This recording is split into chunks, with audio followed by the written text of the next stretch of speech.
আসসালামু আলাইকুম রহমতুল্লাহ বরকাত। প্রিয় কাছের মানুষজন, আশা করি ভালো আছেন। আলহামদুলিল্লাহ আমিও ভালো আছি। প্রতিটি দিন হোক প্রতিটি মানুষের জন্য সম্ভাবনাময়, এই কামনায় শুরু করলাম নতুন একটি ভিডিও। তো আজকে একটি মজার হাদিস বললো। হাদিসটা আসলে মজার এই কারণে বলবো, প্রত্যেকটা হাদিসই গুরুত্বপূর্ণ এবং কি আমাদের জন্য পালনীয়। কিন্তু এটা একটু মজার মজার কীভাবে আপনি দেখুন, আপনি সাপোজ কোনো একটা ভালো কাজ করার নিয়ত করলেন, কিন্তু কোনো কারণে সেই ভালো কাজটা করতে পারলেন না, কিন্তু করার নিয়ত ছিল।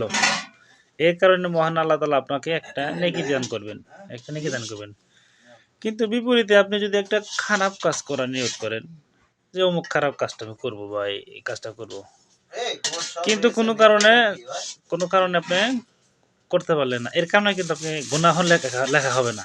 আল্লাহ তাআলা আমাদের কতটুকু ইহসান করছে দেখছেন। ঠিক একইভাবে আমাদের সব দিল, কিন্তু একইভাবে আমাদের গুনাহ দিল না। তাহলে আপনার আল্লাহ তাআলা আমাদের কত ইহসান করে দেখছেন। এই জন্য আল্লাহ তাআলা দিকে আমরা যত যত ঝুঁকে যাব, আল্লাহ তাআলা আমাদের প্রতি তত ঝুঁকে যাবে। আল্লাহ তাআলা আমাদেরকে প্রত্যেককে যেন আল্লাহ তাআলার প্রত্যেকটি হুকুম হাকম মানার মতো তৌফিক দান করেন। এই কারণে এই ভিডিওটা শেষ করলাম। এই বলেই আপনি ভালো থাকুন, আপনার আশেপাশের মানুষগুলোকে ভালো রাখুন। আসসালামু আলাইকুম ওয়া রাহমাতুল্লাহি ওয়া বারাকাতুহু।